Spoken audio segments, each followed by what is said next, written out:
একজন অবসরপ্রাপ্ত উচ্চপদস্থ সরকারি কর্মকর্তা, যিনি পরিচিত ছিলেন তার চাকরি জীবনে সবার সাথে দুর্ব্যবহার করার জন্য।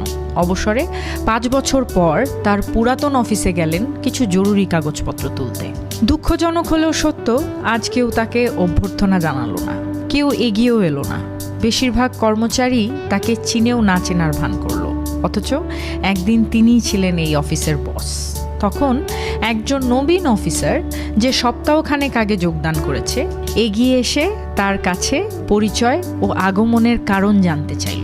পরিচয় পাবার পর অফিসারটি সাবেক ওই কর্মকর্তাকে চা অফার করলো এবং কৌতূহলবশত জিজ্ঞেস করলো, স্যার, অবসরের পর আপনার দিনকাল কেমন যাচ্ছে?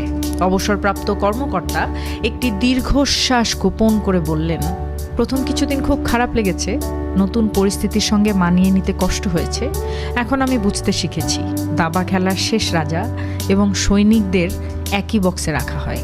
পদ মর্যাদা, বংশ পরিচয়, উপাধি, পদবি, শান শওকত এসবই অস্থায়ী। মানুষের ভালোবাসাটাই আসল, যা ভালো কাজ, বিনয় এবং সুন্দর আচরণ দিয়ে অর্জন করতে হয়। দুঃখের বিষয়, এগুলোর কিছুই আমি অর্জন করতে পারিনি। এখন এই গল্প থেকে আমরা কি শিখতে পাই? সময় যার যার জীবনের হিসাব করায় গণ্ডায় বুঝিয়ে দেয়। এই সহজ সত্যটা সময় থাকতে আমরা কেউ বুঝতে চাই না।